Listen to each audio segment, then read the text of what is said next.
우리가 창세기 1장, 2장을 읽어보면 원래 인간이란 어떤 존재인지에 대한 몇 가지 진술이 나옵니다. 그래서 오늘 인간이란 어떤 존재인가, 그 다음에 두 번째는 죄란 무엇인가, 그 다음에 세 번째는 그 죄를 처리하시는 하나님의 모습을 약간 조금 이게 뭐랄까 로마서까지 연결시켜서 잠깐 한번 설명을 하고요. 내일 원복음 창세기 3장 15절의 이야기를 통해서 두 무리가 어떻게 갈라지고 노아 홍수 때까지 어떻게 이어지는지에 대한 이야기를 좀 나누어 보도록 하겠습니다. 인간에 대한 첫 번째 진술은 어디 나오죠? 창세기 1장 26절에 보면 하나님께서 인간을 만들 때 어떻게 만들었다고 하는 아주 중요한 진술이 나옵니다. 인간은 어떻게 만들어졌다? 네. 하나님의 형상대로 만들어졌다고 하는.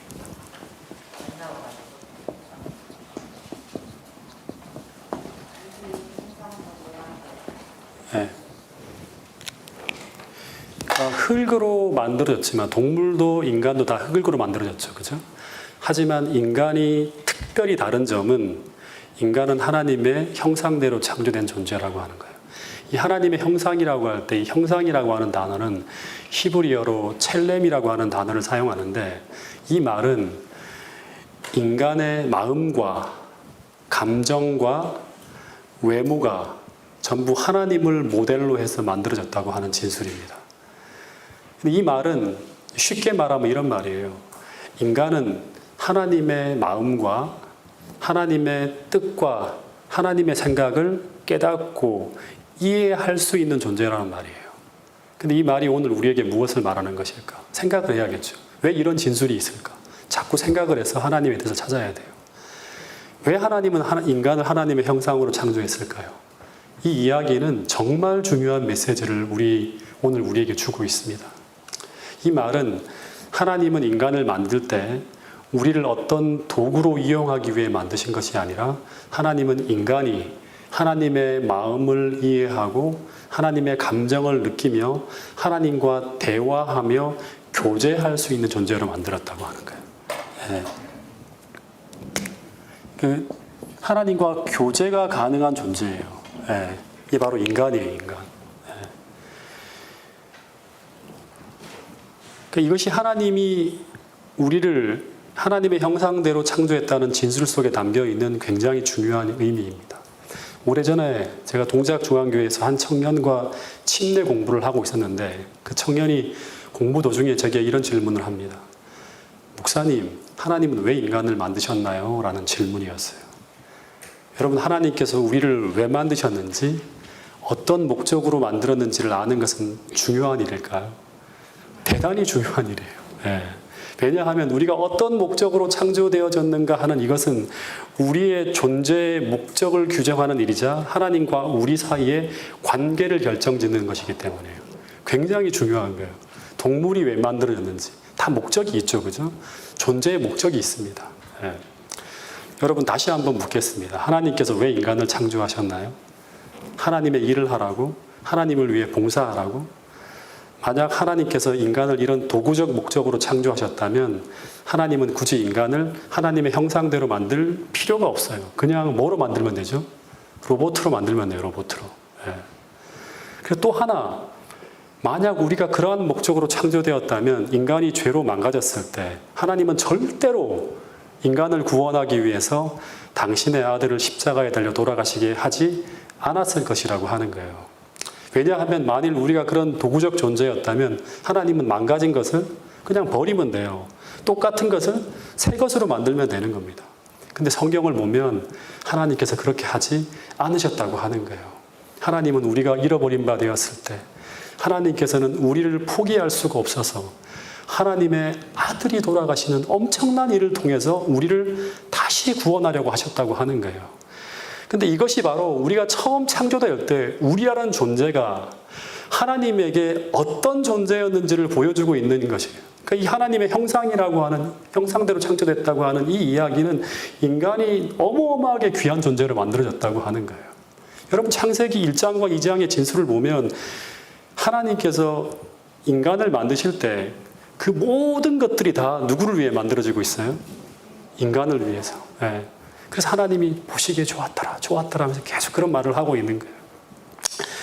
여러분, 그래서 우리 인간이라고 하는 존재는 세 분의 하나님이 서로를 너무나 사랑해서 그 사랑의 관계 속에서 하나님의 형상을 닮은 존재로 인간이 탄생되어졌다고 성경은 이야기하고 있습니다. 그래서 하나님에게 인간은 마치 부모에게 태어난 자식들과 똑같이 부모가 자식을 자신의 생명처럼 사랑하듯 그렇게 세 분의 하나님은 우리를 사랑하신다고 성경은 이야기해요. 그게 창세기 1장, 2장의 기별이에요.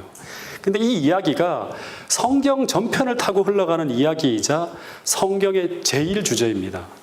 그래서 자식이 죽어갈 때 그 자식을 살리기 위해서 마치 부모가 생명을 바치듯이 하나님은 그렇게 우리를 사랑하시고 있다고 이야기하고 있는 것입니다.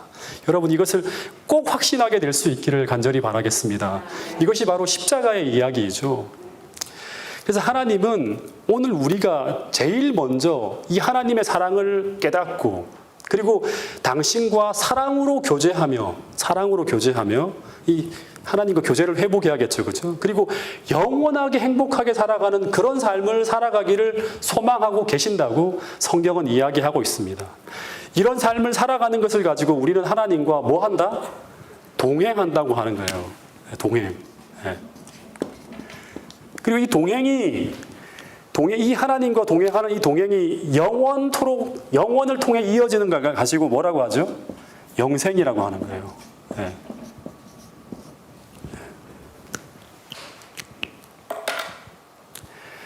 여러분, 그래서 우리가 하나님의 형상을 회복해야 되는 이유는 뭔가 하면 바로 이런 이유 때문이라고 하는 거예요. 그것은 바로 우리가 하나님과 잃어버린 교제를 다시금 회복하여 그 하늘에서 영원히 행복하게 살기 위해서 우리는 어떻게 해야 된다?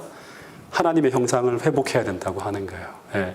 성령께서 지금도 여러분의 마음속에 역사하셔서 하나님의 깊은 뜻을 깨닫고 이해하며 하나님과 교제가 가능한 그런 상태로 회복되기 위해서 끝없이 여러분 안에 역사하고 있다는 사실을 꼭 깨닫게 될 수 있기를 간절히 바라겠습니다. 첫 번째, 인간은 하나님의 형상대로 창조되어졌고 하나님과 교제하기 위한 존재로 만들어졌다. 이것이 바로 성경에서 말하는 인간이란 어떤 존재인가에 대한 물음에 대한 첫 번째 답입니다. 그리고 두 번째, 창세기 2장을 읽어보면 인간이란 원래 어떤 존재인지에 대한 두 번째 중요한 진술이 나와요. 두 번째는 선악과와 생명과에 대한 이야기가 나오는데요.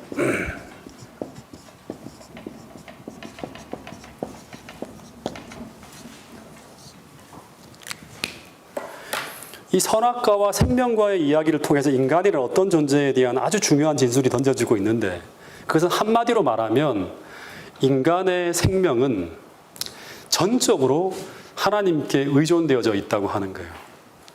여러분, 하나님은 무엇 때문에 이 생명나무를 동상 중앙에 두었는가 생각해 봐야겠죠. 부조화 선지자 60페이지에 보면 영원히 생존하려면 사람은 생명나무의 열매를 계속 먹어야 했다. 이것을 박탈당하면 그의 활력은 점차로 사라져서 마침내 생명이 소멸될 것이었다라는 글이 적혀 있습니다. 여러분, 인간은 매달 하나님이 계신 그분의 보좌 앞으로 나가서 그 생명과를 받아 먹음으로 말미암아 영생하도록 존재하게 창조되었다고 하는 것입니다. 그래서 이 생명나무를 통해서 우리가 또 하나 기억해야 될 것은 뭔가 하면 인간은 자동으로 영생하도록 창조되어진 존재가 아니라고 하는 거예요. 인간은 이 생명과를 계속 먹어야지만 영원히 생존할 수 있도록 창조되어진 존재라고 하는 것입니다. 하나님은 스스로 영생하시는 분이지만 인간은 하나님이 주시는 생명과를 매달 먹어야 영생할 수 있는 존재였어요. 그러니까 인간의 영생은 무조건적이 아니라 어떻다? 조건적이라고 하는 거예요. 근데 그 생명과를 매달 먹을 수 있는 조건은 뭔가요? 단 하나였어요. 바로 동산 중앙에 두신 또 하나의 나무인 선악을 알게 하는 나무의 실과를 하나님께서 명하신 대로 따먹지 않는 것, 순종하는 것, 이것이 바로 뭔가 하면 영생의 조건이었다고 하는 것입니다. 그래서 이 동산 중앙에 있는 이 선악과와 생명과는 어떻게 보면 하나의 언약이자 하나의 율법이었습니다. 너가 순종하면 너에게 영생을 주겠다는 하나의 언약이자 아담과 하와가 그 하나님의 명령에 순종함으로 지켜야 되는 하나의 율법이라고 하는 거예요. 그래서 사람은 하나님이 창조하신 자녀이고, 그리고 하나님과 관계를 맺고 하나님으로부터 오는 생명을 받아 존재하도록 창조되어진 존재입니다. 그래서 사람은 결코 하나님과 분리되어져서는 살 수 없고 독립해서는 살 수 없는 거예요. 언제나 하나님과의 관계 속에서 존재하는 피조물이라고 하는 게 창세기 1장, 2장을 통해서 인간이란 어떤 존재인가에 대한 아주 중요한 진술이라고 하는 것입니다. 근데 지금 인간의 모습은 하나님이 만드시고 의도하신 그런 모습이 아니라 대단히 잘못되어져 있음을 알 수 있습니다. 다 망쳐져 있죠. 근데 그 이유가 무엇 때문이죠? 네, 창세기 3장을 통해서 그 이유가 설명되어지고 있는데, 그것은 바로 인간의 범죄와 타락의 이야기, 죄가 지구에 들어온 이야기가 나옵니다. 네.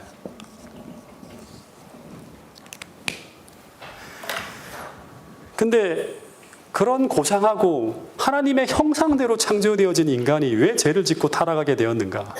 창세기 3장을 보면 뱀의 형상으로 등장한 사단이 존재하기 때문에요. 사단이 존재하기 때문에 그런 거예요. 근데 사단이란 어떤 존재인가?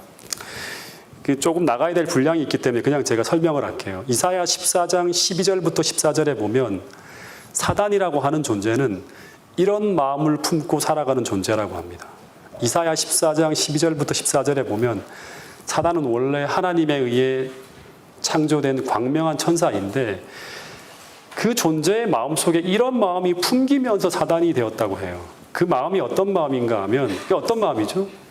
자신을 하나님의 보좌에까지 끌어올리고 하나님에게 비기려고 하는 생각을 품고 있는 존재였어요. 근데 이 마음을 돌이키지 못했을 때 그 광명한 천사가 사단으로 변해버리게 되었다고 합니다. 근데 이 진술은 한마디로 하면 사단이라고 하는 존재는요, 자신의 삶의 보좌에서 하나님을 끌어내리고 대신 그 자리를 자신이 차지한 존재라고 하는 거예요. 근데 이런 모습은 오늘날 거듭나지 못하고 살아가는 모든 인간들의 모습이에요. 네. 그죠? 우리 마음은 하나님이 계셔야 될 성전이에요, 원래. 근데 그 하나님이 계셔야 될 그 마음의 자리에서 하나님을 끌어내리고 대신 그 자리를 자신이 차지한 존재, 이게 바로 뭔가 하면 사단이에요. 네. 그래서 사단은 피조물이면서도 하나님으로부터 독립하여 살겠다고 하는 독립선언을 한 존재예요. 쉽게 말하면.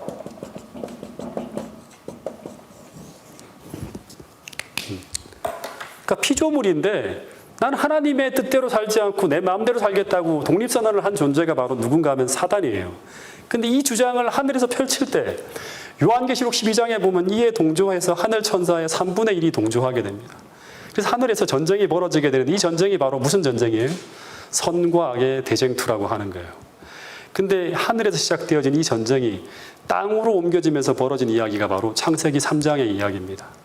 창세기 3장의 이야기를 보면 사단은 에덴 동산에 탁 침투해 들어가서 어떤 방법으로 침투했는가 하면 그냥 사단의 모습이 아니라 뱀이라고 하는 매개를 통해서 에덴 동산에 침투해 들어가서 인류의 그 첫 조상인 아담과 하와에게 자신의 주장을 따르도록 유혹하고 있는데, 근데 그 이야기는 한마디로 말하면 뭐예요? 하나님께서 먹지 말라고 하는 선악과를 따먹으라고 하는 것인데, 이것은 바로 뭘 말하는가 하면 하나님으로부터 독립선언을 하라고 하는 거와 똑같아요. 네. 그렇게 하면 너희도 뭐처럼 될 수 있다? 하나님처럼 될 수 있다고 하는 거예요. 그래서 이 말은 아담과 하와에게 똑같은 거예요. 그들의 삶의 보좌에서 하나님을 어떻게 하고? 끌어내리고. 원래 인간이라는 존재는 그렇게 하면 살 수 없는 존재잖아요. 끌어내리고 대신 너가 어떻게 알아? 너의 인생의 주인이 되어서 이제는 더 이상 하나님의 뜻이 아닌 너희들의 뜻대로 살기로 선택하라고 하는 게 바로 사단의 시험이었어요. 그래서 이것은 사단처럼 하나님으로부터 어떻게 하라? 독립선언을 하라고 하는 것입니다. 이 독립선언의 행동이 바로 뭔가 하면 하나님께서 먹지 말라고 한 그 선악과를 따먹는 불순종입니다. 그래서 여러분, 여기서 또 하나 우리가 중요하게 창세기를 통해서 우리가 깨달아야 될 중요한 것 중에 하나가 뭔가 하면 죄란 무엇인가 하는 거예요. 죄란 무엇인가? 죄는 하나님의 통치에 반대하는 거죠. 그래서 하나님의 법을 어기는 것인데, 하나님의 통치의 법이 뭐예요? 이 통치의 법이 하나님의 율법이잖아요. 그죠? 당시에는 선악과를 따먹지 말라고 하는 거예요. 이 법을 어기는 것인데 그것은 한마디로 말하면 인간이 하나님을 향해서 분리되어 살기로 결심하고 독립선언을 하는 거예요. 예. 근데 인간은 하나님으로부터 분리되어서는 존재할 수 없는 존재로 창조되어진 것이죠. 원래 그렇게 만들어진 거예요. 그래서 죄의 삭은 무엇이다? 사망이다. 이렇게 오는 거예요. 죄의 삭은 왜 사망이 되는 거예요? 원래 그렇게 살 수 없도록 되어 있는데 사단에게 속은 거예요. 그래서 죄의 삭이 사망이라고 하는 율법이 창세기에 이런 스토리를 통해서 다 만들어지는 거예요. 그래서 이 독립선언의 결과, 인간은 하나님의 원가지에서 떨어져 나가는 순간 아담과 하와는 스스로의 선택에 의해서 자신들을 하나님의 생명으로부터 분리시키면서 첫 번째 경험하게 되는 게 뭔가 하면 죽음이죠. 죄의 삭은 사망이니까. 두 번째는 지구에서의 왕권과 통치권을 상실하게 됩니다. 그래서 이게 다 부분적으로 사단에게 넘어가는 것처럼 보여요. 세 번째는 그 분리의 결과로 하나님과의 이 교제의 기쁨이 사라지면서 그들은 불행해지는 거예요. 예. 인간은 하나님과의 교제하는 가운데서 오는 기쁨을 느끼며 살아야 돼요. 이걸 다 잃어버리니까 인간이 어떻게 됩니까, 이제? 세속적인 기쁨을 찾아가는 거예요. 마약에 빠지고 다른 어떤 이 세상적인 재미있는 게 뭔가를 찾아다니는 거예요. 허무하게 해서. 원래 인간은 신앙의 기쁨, 하나님과의 교제의 기쁨을 느끼며 살아가도록 만들어진 존재예요. 거기서 행복을 찾아야 돼요. 다 잃어버린 거예요. 그 네 번째는 그 분리의 결과로 사단의 본성을 닮아가면서 그들의 본성이 전적으로 부패하고 타락해지는 거예요. 다시 말해서 육신적, 영적, 정신적으로 큰 변화가 일어나게 됩니다. 다섯 번째, 이 독립선언의 결과, 그들은 자유를 얻는 대신에 이 세상 임금이라고 선언한 사단의 포로가 되어버리는 거예요. 그래서 이 죄악으로부터 벗어나지 못하고 인간은 이제 영원한 멸망으로 끝날 수밖에 없는 운명에 처하게 됩니다. 이 죄의 결과, 다시 말해서 하나님으로부터 독립한 결과, 인류의 모든 불행이 닥치게 되었다고 성경은 이야기하고 있습니다. 여러분, 그래서 우리가 창세기를 통해서 배워야 할 가장 중요한 교훈 중에 하나는, 이 중요한 교훈인데요. 이 땅의 모든 문제의 근원은 뭐다? 이 땅의 모든 문제의 근원은 무엇이다? 이 땅의 모든 문제의 근원은 오직 하나예요. 하나의 문제예요. 인간의 모든 불행의 문제는 오직 하나의 문제예요. 죄 문제예요. 이걸 잊어버리면 안 돼요. 네. 죄 문제예요. 죄 문제. 네. 이게 성경에서 이야기하는 또 하나의 핵심 기별이에요. 네. 근데 죄는 무엇이다? 죄는 무엇이다? 사망입니까? 죄는 무엇이다? 하나님을 나의 보좌에서 끌어내리고 하나님을 떠나 살기로 독립선언을 하는 거예요. 이제 내 뜻대로 살겠다고 하는 거예요. 이제 더 이상 나의 주인이 하나님이 아니다 라고 하는 거예요. 이 하나의 문제로 영원히 살 수 있는 인간에게 죽음의 문제, 질병의 문제가 찾아왔고, 이 죄로 인해서 하나님의 형상대로 창조되어진 인간이 원래는 그렇게 선한, 만나기만 하면 행복해야 되는데 그렇지 않고 이기적이고 탐욕스럽게 변해버리게 되었고, 모든 다툼과 불화와 전쟁과 온갖 해결할 수 없는 모든 불행과 고통의 문제가 찾아왔다고 하는 거예요. 그래서 인간의 모든 총체적인 문제는 단 하나의 문제이다. 무슨 문제인가 하면 죄 문제이고, 이 죄 문제가 해결되어져야지만 모든 문제가 해결되어진다고 성경은 가르치고 있습니다. 잃어버렸던 낙원, 그 잃어버린 하나님과의 교제, 그리고 그 잃어버린 하나님의 형상과 품성의 회복, 그리고 영원한 생명을 다시금 얻을 수 있는 길은 우리가 죄로부터 용서받고 우리가 죄로부터 분리되어져 갖고 다시 하나님과 연결되어지는 그 길을 다시금 회복하고 되찾을 수 있을 때 모든 걸 다시 얻을 수 있다고 하는 거예요. 그래서 계시록 20장에 보면 죄 문제가 다 해결되어지잖아요. 그 다음에 어떻게 됩니까? 그 다음에 낙원이 회복되어지는 거예요. 죄가 그대로 있는 상태에서 낙원이 회복되어지면 어떻게 될까요? 그 낙원이 더 이상 안 되는 거예요. 우리 행복하게 살 수가 없는 거예요. 여러분, 그래서 복음은 정말 중요한 거죠. 그럼 복음은 뭐다? 복음은 뭐다? 근데 뭐가 기쁨 소식이죠? 복음은 다른 어떤 것이 아니에요. 여러분, 정말 정확하게 알아야 돼요. 죄 문제에 대한 해결책. 죄 문제에 대한 해결책. 죄 문제에 대한 해결책이 있다고 하는 거죠. 그게 복음이에요. 이게 복음이에요. 뿐만 아니라 이 죄 문제를 피해서 이야기되어지는 모든 이야기는 실제로 인간의 문제의 핵심을 다루는 것도 아니고 복음의 핵심을 다루고 있는 것도 아니라고 하는 거예요. 이 죄 문제를 피해서 이야기하는 모든 것들은 다 피상적인 문제 해결 방법이에요. 이 성경이 가르치는 정말 중요한 기별입니다. 여러분, 그래서 예수님께서 이 땅에 오신 목적이 뭐죠? 우리로 하여금 단지 이 땅에서 우리가 잘 먹고 잘 살고 행복하게 해주기 위해서, 다시 말해서 이 땅에서의 고통의 문제를 해결하기 위해서 이 땅에 오신 게 아니에요. 그죠? 예수님께서 이 땅에 오신 궁극적인 목적은 뭐다? 이 죄 문제를 해결하기 위해서 이 땅에 오신 분이라고 마태복음 1장 21절에 분명히 이야기하고 있습니다. 자기 백성을 저희 죄 가운데서 해결할 자, 그 구원자로 이 땅에 오신 분이 바로 누구다? 예수님이에요. 이게 해결되어져야지만 우리는 하나님의 형상을 회복하고 다시금 하늘로 올라가서 주님과 영원히 살 수 있는 거예요. 이걸 위해서 주님은 십자가에 달려 돌아가신 거예요. 단지 이 땅에서 여러분 행복하게 잠시 일시적인 어떤 행복을 주기 위해서 이 땅에 오신 게 아니라 영원한 문제를 해결하기 위해서 이 땅에 오신 거라고 하는 것입니다. 그래서 우리가 집중해야 될 것은 무엇인가 하면 복음이 무엇이고 그 복음이 우리에게 해결하기 위해서 계속 파고들고 있는 것이 무엇인지를 우리가 놓쳐서는 안 되는 거예요. 그래서 이 죄에 감염된 인간을 구원하고 치료하기 위해서 하나님의 행하시는 모습과 일하시는 방법에 대한 이야기를 복음이라고 우리는 이야기하고 있는데, 이 이야기가 로마서와 갈라디아서에서는 신학으로 이야기하고요, 창세기에서는 스토리로 쭉 서술되어져 있는 거예요. 이게 바로 뭔가 하면 가죽옷 이야기, 뭐 전부 다 그런 이야기죠. 이 복음을 우리에게 어떻게 하나님께서 우리에게 주시는가 하는 스토리로 쭉 설명하는 거예요. 창세기 3장에 보면 인류가 죄를 짓고 이제 자신들의 운명을 깨닫고 이제 죽는 거 알아요. 이제 아담과 하와가 막 두려움 속에서 어떻게 하는가 하면 하나님과의 교제의 기쁨을 잃어버렸으니까 어떻게 해야 될까요? 숨어 피해버리죠. 그리고 너무너무 괴로워서 무화과 나무수로 이렇게 너무 자기가 지저분하고 수치스러워서 가리고 미봉책으로 이렇게 딱 가리고 그리고 난 다음에 숨어 있는 거예요. 그때 아담과 하와가 범죄하는 순간 하늘에서는 어떤 일이 벌어졌을까요? 읽어드릴게요. 부조화 선지자에 나온 글인데요. 사람의 타락은 온 하늘을 슬픔으로 가득 채웠다.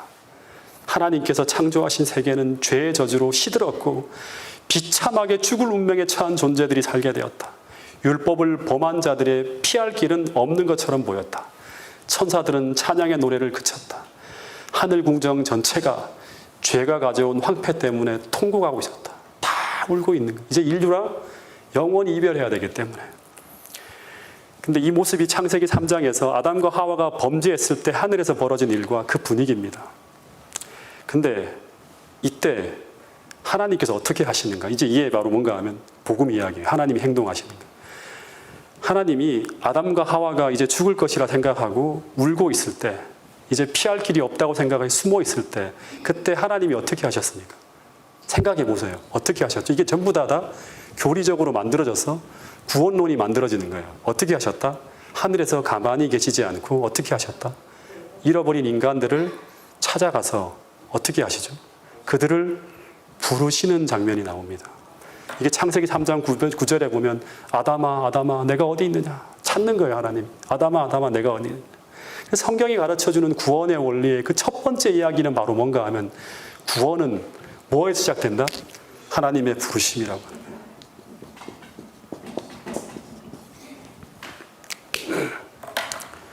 이것은 구원에 있어서 굉장히 중요하고 힘 있는 메시지를 우리에게 전하고 있는데, 가끔씩 우리는 어떤 생각을 하는가 하면 하나님이 우리를 사랑하시기 전에 우리가 뭔가 하나님을 위해 일을 하지 않으면, 다시 말해서 뭔가 기여하지 않으면 안 된다는 생각을 합니다.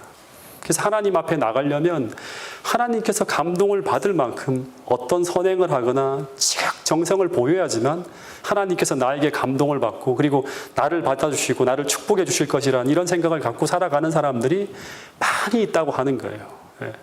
근데 우리를 향한 하나님의 구원의 시작은 우리 안에 하나님을 향한 변화나 개선이 아니라 먼저는 하나님께서 우리를 찾아 나서는 이 하나님의 우리를 향한 무엇에서부터 시작되었다? 부르심에서 시작되었다고 하는 사실이에요. 여러분, 하나님이 아담과 하와가 죄를 지었을 때 하나님은 그 아담과 하와가 죄를 회개하고 당신 앞으로 나올 때까지 기다리지 않으셨다고 하는 사실을 우리는 기억해야 돼요. 이게 바로 뭔가 하면 누가복음 15장에 등장하는 잃은 양의 비유, 전부 이런 얘기죠. 그죠? 잃어버린 동전의 비유, 그리고 탕자의 비유, 전부 다 창세기 3장에 나오는 하나님의 모습을 그대로 다 비유를 통해 표현하고 있는 거예요. 여러분, 옛날에 제가 조지 나이트 박사가 쓴 그 로마서의 이제 이야기를 보니까 거기 이런 말이 나오더라고요. 어떤 한 남자가 그 자기 와이프한테 이렇게 이제 잘못을 했어요. 그래서 좀 바람을 피웠어요. 그래서 남편이 이 와이프가 도저히 용서할 수 없다고 생각하고 멀리 떠나가 버렸어요. 이렇게 해도 저렇게 해도 와이프가 마음을 돌이키지 않는 거예요. 그래서 어떻게 하는가 하면 그 미국에서 뭐 하여튼 100몇 킬로 되는 그 먼 길을 이 뉴스 토픽으로 나왔대요. 기어서 그 와이프가 있는 데까지 찾아가서 이제 내가 당신을 위해서 이렇게까지 희생하고 헌신하니 나를 받아주세요라고 표현을 했대요. 그랬더니 이 와이프가 어떻게 하는가, 그걸 감동을 받고 그 사람을 다시금 용서해줬다고 하는 이야기가 나온다고 하는. 근데 많은 사람들이 생각하기를 우리 인간을 용서하시는 모습을 이렇게 착각하고 살아가는 사람들이 되게 많다고 하는 거예요. 근데 성경엔 전혀 그런 얘기를 하고 있지 않아요. 로마서에 보면 아직 우리 인간이 죄인 되었을 때 어떻게 하셨죠? 먼저 하나님께서 우리 인간을 구원하기 위한 액션을 취하셨는데 그게 바로 뭔가 하면 예수님께서 우리 인간을 위해 돌아가시는 거예요.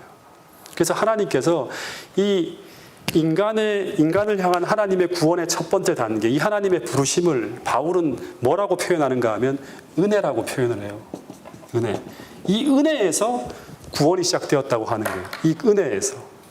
이 은혜라는 것은 뭔가 하면 하나님께서 인간이 회개하기 전에, 스스로 돌이키기 전에 먼저 인간을 구원하기 위한 모든 계획을 마련하시고 하나님이 인간을 부르고 있는 거예요. 여러분을 부르고 있는 거예요. 쫓아가는 거예요. 예.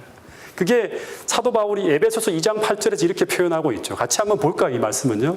에베소 2장 8절 말씀입니다.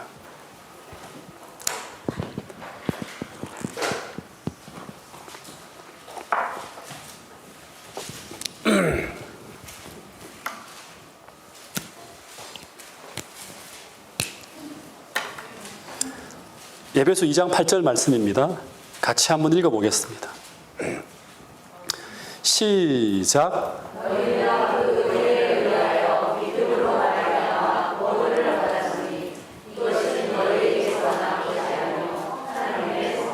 네, 첫 번째 시작이, 구원의 첫 번째 시작이 뭐냐? 믿음으로 말미암아가 아니에요. 그죠?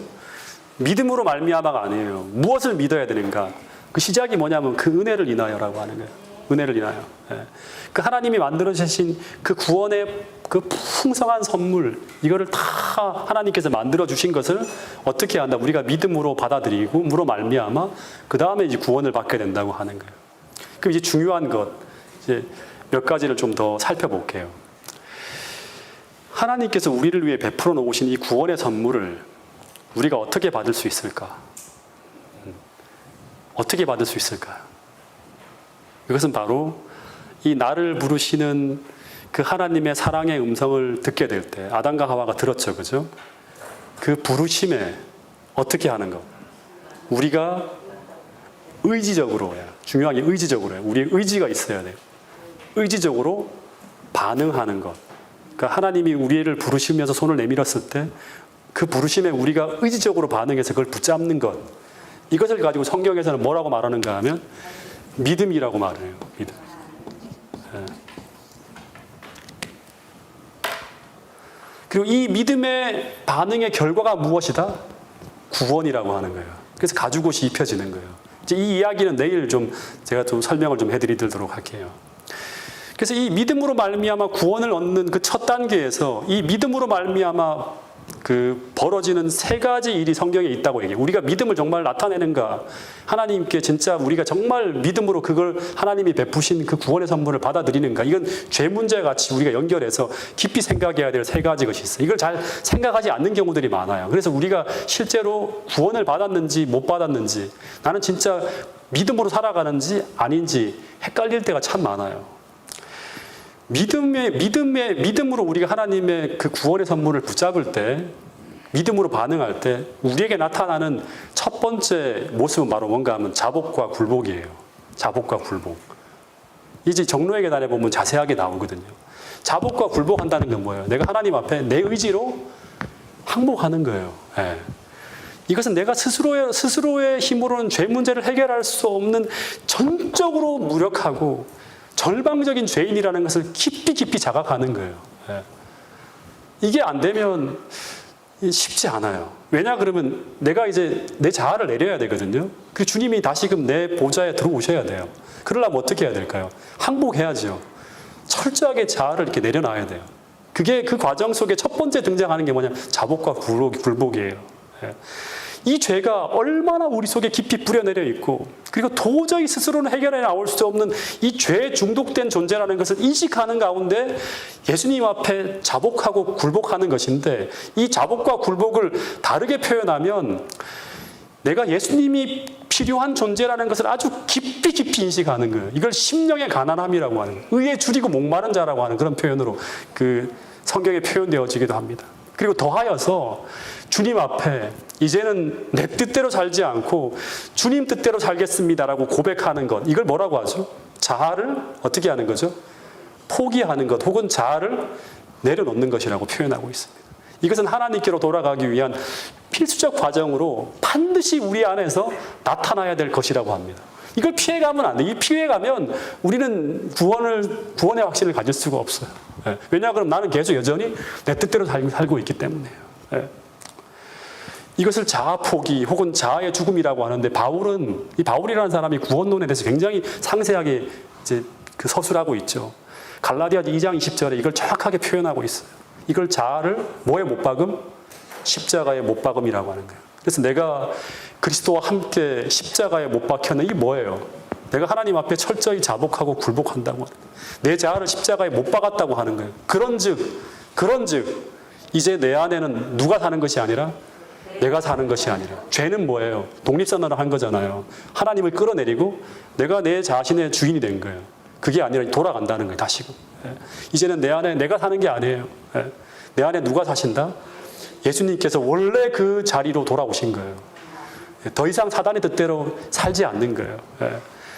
내 안에 그리스도께서 사신 것이라. 그래서 내가 이제 육체 가운데 사는 것은 더 이상 내 욕심, 내 욕망, 내 뜻대로 사는 것, 내 뜻이 사는 것이 아니라 어떤 뜻이 산다?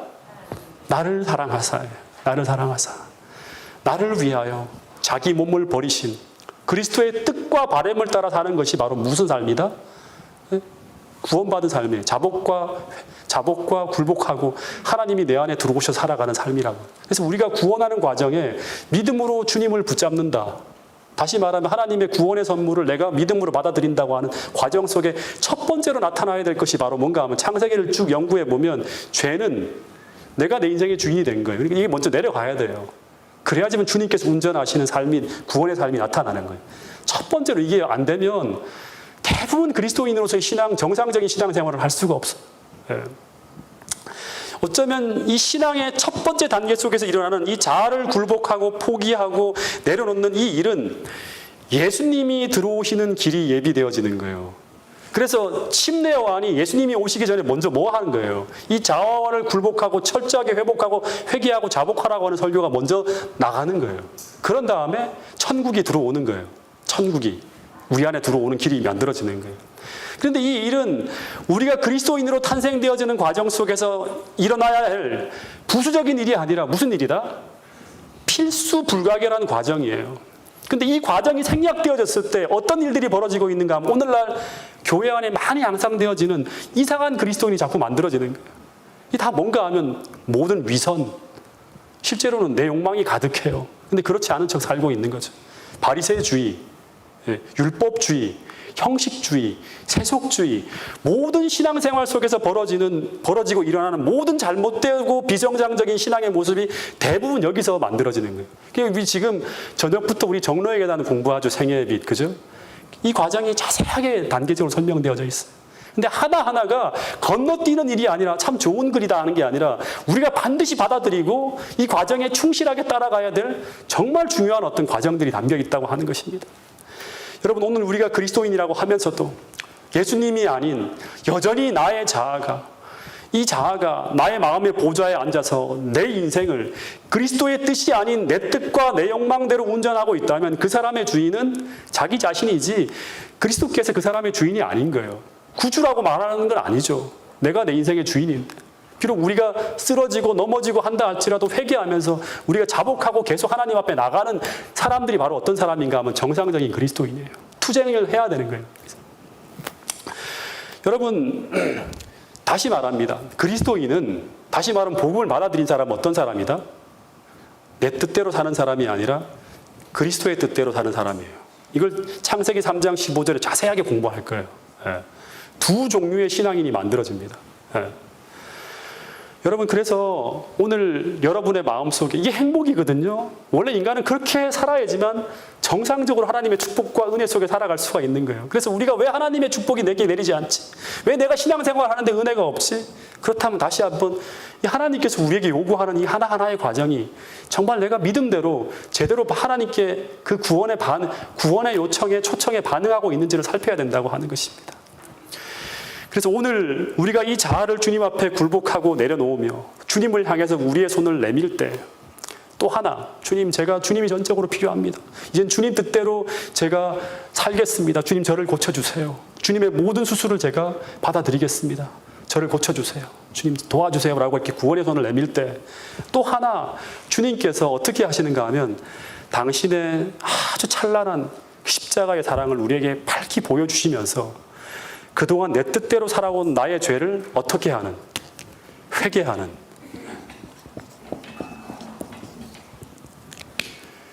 회개하는 참회의 과정을 우리를 인도하신다고 하는 거예요. 그래서 정로의 계단에 보면 이게 그 다음에 나와요.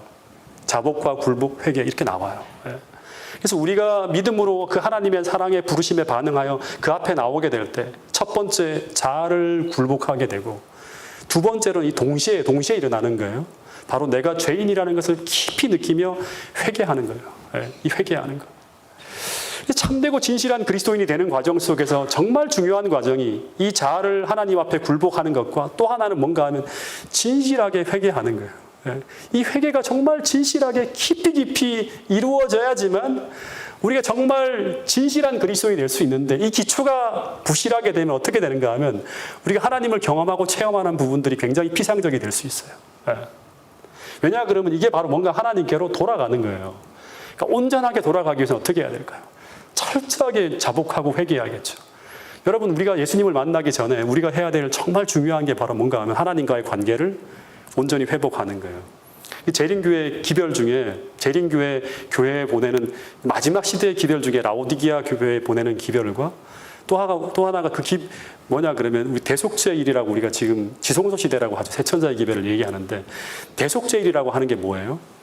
회개하라고 하는 시대예요. 그렇죠? 라오디게아 교회에 보내는 기별의 핵심은 바로 뭔가 회개하라고 하는 거예요.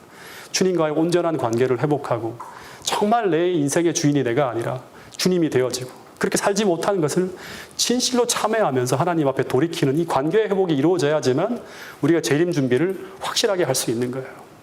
그런데 자복과 굴복, 회개라고 하는 것은 전부 다 우리 힘으로 할 수 있는 것입니까? 못하는 겁니까?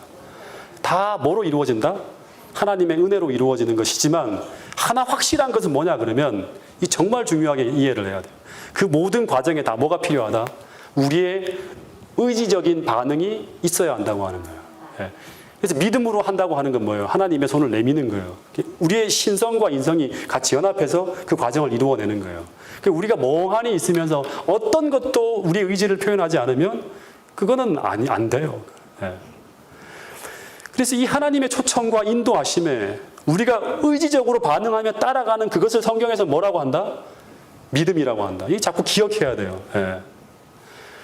그래서 하나님의 모든 구속의 계획이 아무리 훌륭하고 아무리 완전하다 할지라도 만약 이 초청에 대한 인간의 합당한 의지적 반응이 없다면 그 계획은 아무 소용이 없는 거예요. 다 무용지물이 되는 거예요. 하나님이 완벽한 계획을 가지고 우리를 구원하기 위한 모든 것들 다 마련해 놓으셨는데 우리가 거기에 의지적으로 반응하지 않으면 이 모든 계획이 어떻게 된다? 아무 소용이 없어진다고 하는 거예요.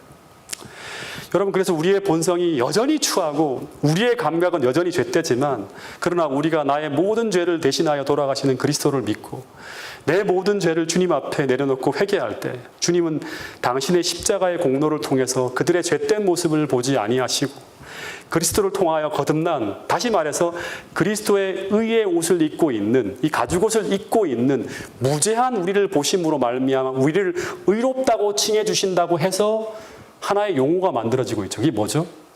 칭의라고 하는 거예요.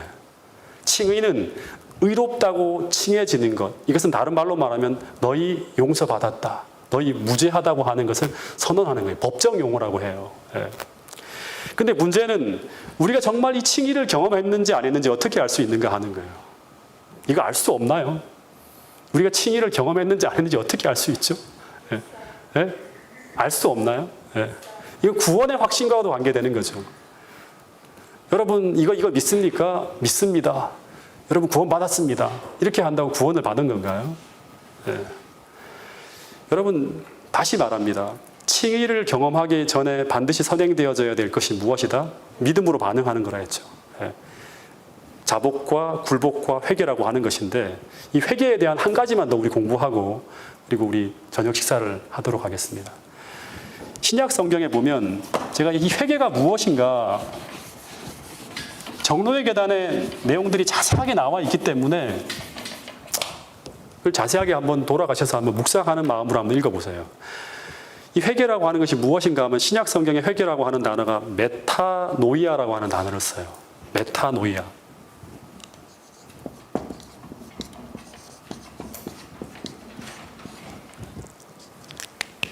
그 메타라고 하는 말은 뭔가 하면 이후라고 하는 거예요. 이후, 애프터, 이후라고 하는 거예요.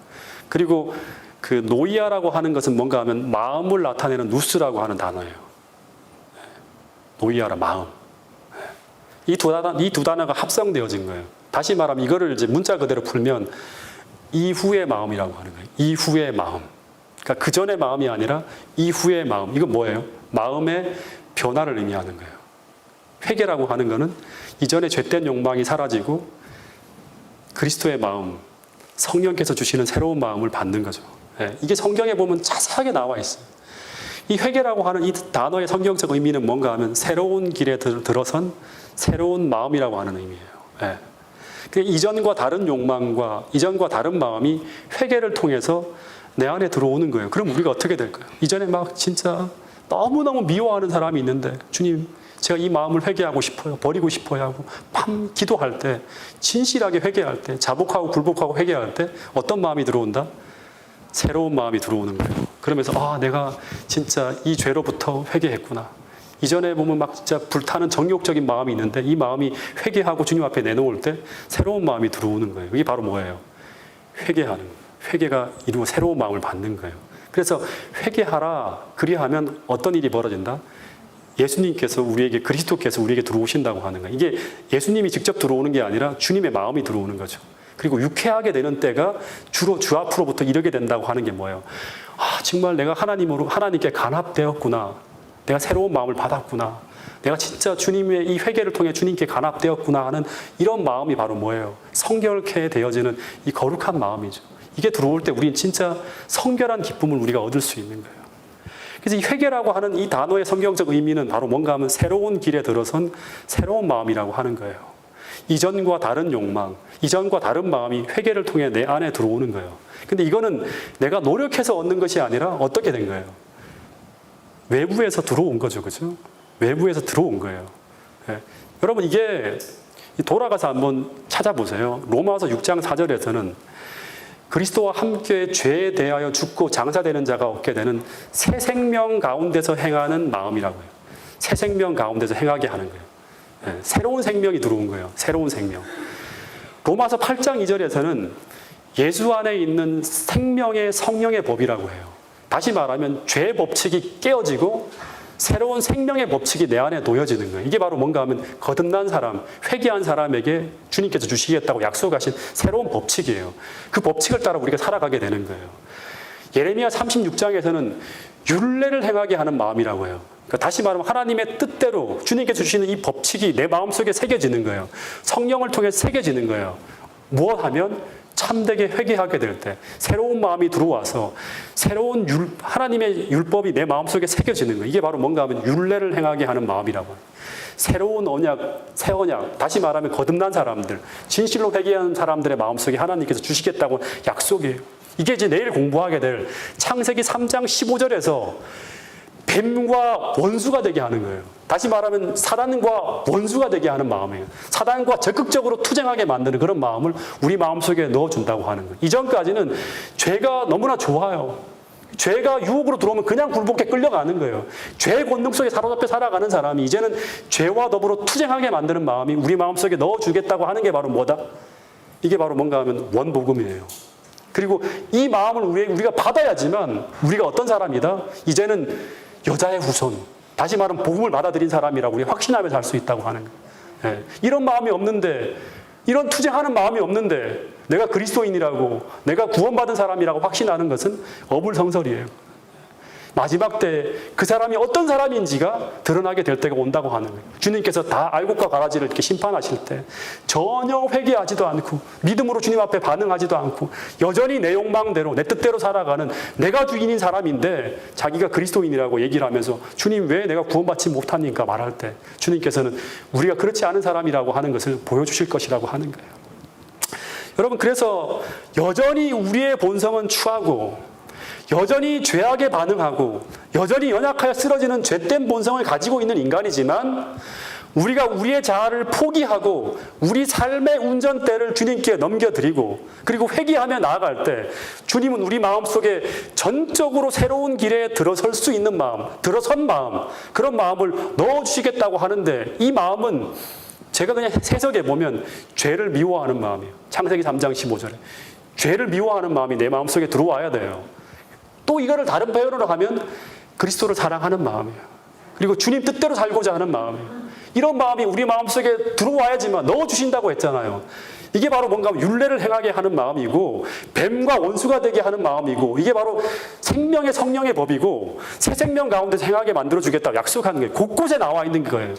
이걸 우리의 삶에 실제적으로 적용하며 이것이 우리 마음속에 들어왔다는 걸 확신해야지만 우리가 내가 하나님의 백성이라고 인정할 수 있는 거예요. 예. 여러분, 이 마음을 정말 오늘 우리가 갖고 있지 않다면 다시금 주님 앞에 나아가서 주님의 십자가 앞으로 나아가서 철저하게 회개하는 가운데 이 마음을 달라고 주님 앞에 몸부림치며 투쟁하며 기도할 수 있는 여러분과 저가 될 수 있기를 간절히 바라겠습니다. 주님께서 정말 나를 간합하셨다는 증거를 우리가 얻을 때까지 그 성결한 기쁨이 내 안에 올 때까지 주님 앞에 기도하면서 주님 그 마음을 달라고 진실로 원합니다. 제 모든 자아를 주님 앞에 굴복합니다라고 기도할 수 있는 그런 심령을 가진 분들이 오늘 이곳에 계신 모든 분들이 될 수 있기를 간절히 바라겠습니다. 여러분, 하나님의 백성이 된다고 하는 것은 이게 뭔가 하면 거듭남이라고 하죠.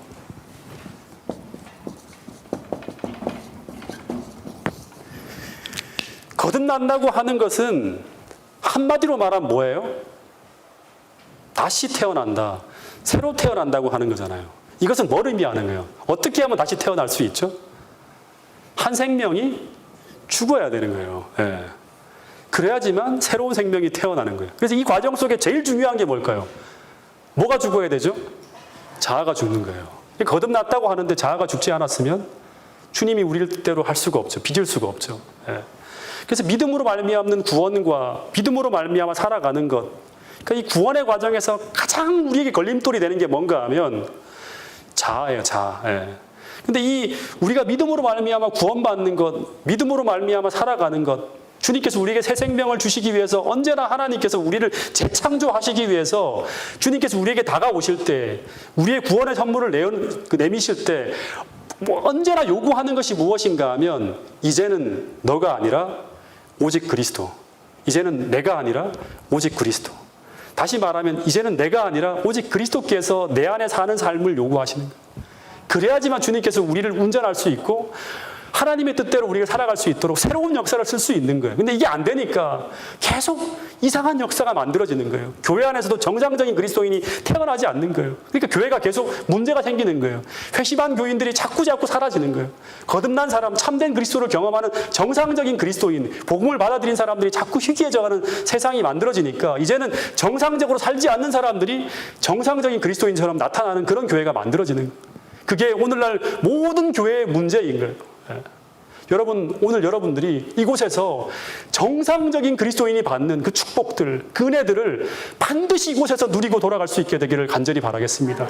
그걸 경험하시고 그것이 어떤 것인지 이론이 아니라 실제의 삶을 통해서 설명하고 간증할 수 있는 그런 분들이 이곳에 계신 모든 분들이 될 수 있기를 간절히 바라겠습니다.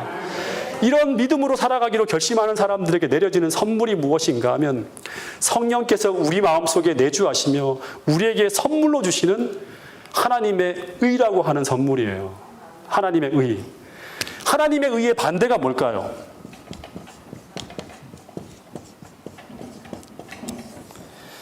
하나님의 의의 반대가 뭐죠? 인간의 의, 나의 의예요. 네. 성경에 보면 두 가지의 옷이 있어요. 두 가지의 옷. 하나는 뭔가 하면 아담과 하와가 죄로 말미암아 문제가 생겼죠. 너무 수치스러워요. 그래서 어떻게 해야 되는가? 이 죄의 문제를 가려야 돼요. 그래서 만든 게 뭐죠? 내 힘으로 만든 무화과 나무로 만든 옷이에요. 그리고 반대로 창세기 3장에 보면 또 다른 옷이 나오죠. 그 옷은 뭐예요? 하나님께서 만들어주신 그리스도의 생명을 상징하는 어린 양이 죽음을 통해 만들어진 가죽옷이 하나님이 만들어주신 옷이에요. 이 두 가지 옷을 입고 있는 사람들이 이제 나중에 보면 창세기 4장에 보면 아벨과 가인이라고 하는 사람으로 등장해 나옵니다. 그러니까 이거는 뭐냐 그러면 하나님의 의와 인간의 의, 이 두 가지의 옷을 입은 사람들이 오늘날 교회 안에 존재하게 된다고 하는 거예요. 그래서 마지막 때 하늘나라 갈 때 이제 조사 심판을 하잖아요. 조사 심판을 할 때 그 표상적으로 보여주는 게 뭔가 하면 의복심사라고 하는 거예요. 마태복음 20장인가요? 나오죠. 임금이 이제 혼인잔치로 들어갈 사람들을 다 불러 모으고 난 다음에 그 다음에 의복심사를 하는데 그 사람이 어떤 옷을 입고 있는지를 보신다고 하는 거예요. 근데 그 의복심사의 핵심이 뭔가요? 임금이 준 그 옷을 입고 있는가 하는 거예요. 그러니까 임금이 만들고 임금이 제공한 그 옷을 입고 있는 사람과 그렇지 않은 옷을 입고 있는 사람이 가려지게 돼요. 그게 바로 조사심판이에요. 그러니까 오늘 여러분 이게 뭘 의미하는가 하면 우리가 정상적인 그리스도인, 다시 말하면 이게 핵심이 바로 뭔가 하면 죄는 무엇이다? 죄는 뭐다?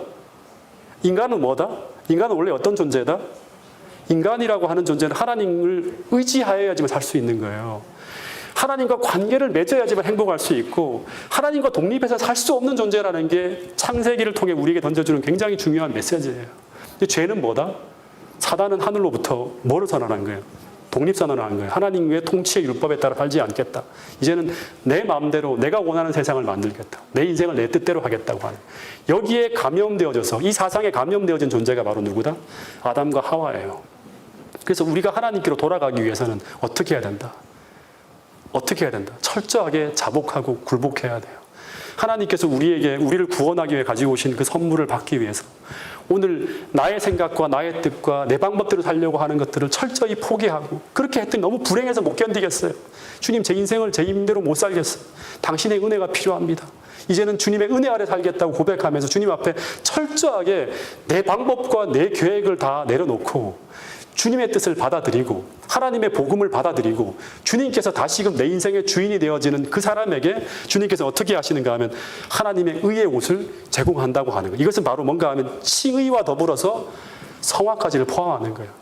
주님께서 우리의 모든 마음속에 죄된 욕망을 몰아내주시고 주님께서 이 땅에 사실 때 가지셨던 그 선한 마음과 그 성령의 마음을 우리 마음속에 생명의 성령의 법으로 기록해서 내 백성이라고 하는 것을 누가 보아도 확신할 수 있는, 확증할 수 있는 그것을 주시겠다고 하는 거예요. 그래서 구원의 확신을 가지고 살 수 있게 만들어주신다고 하는 거예요. 이 마음을 매 아침마다 우리 받아야 돼요. 하나님, 저를 간합해 주세요. 주님, 정말 당신께서 나를 간합하셨다는 증거를 주세요. 그게 바로 뭔가 하면 우리가 죄와의 투쟁에서 승리하는 거예요. 회개하고 새로운 마음을 받아내는 거예요. 도저히 용서할 수 없는 사람을 우리가 무릎 꿇고 기도하는 가운데 주님 주시는 마음을 통해 받아내서 용서되어지게 만드는 거예요. 그런 과정들이 날마다 반복되어서 일어날 때 우리는 하늘 백성이라는 걸 확신할 수 있는 거예요. 여러분, 그렇게 살아감으로 말미암아 정말 주님께서 이 마지막 때 나의 백성은 바로 이런 사람들이라고 하는 것을 온 세상 앞에 드러내고 진리가 우리를 어떻게 거룩하게 하고 어떻게 자유롭게 하고 어떻게 평화롭게 할 수 있는지를 그걸 우리가 진짜 실제 삶을 통해 증명할 수 있는 그런 사람들이 오늘 여러분 모두가 될 수 있기를 간절히 바라면서 오늘 말씀을 줄이도록 하겠습니다. 하늘아버지, 창세기의 말씀을 통하여 오늘 우리에게 정말 필요한 기별들, 너무나 당연하고 너무나 확실하고 분명한데 우리가 참으로 등한히 했던 이 말씀들을 다시 한번 생각나게 하여 주시고 우리가 어떤 존재인지를 깨닫게 해주셔서 감사합니다. 주님, 정말 이제는 주님 앞에 참되게 돌아가기로 굳게 결심하는 저희들 모두가 될 수 있도록 도와주시옵소서.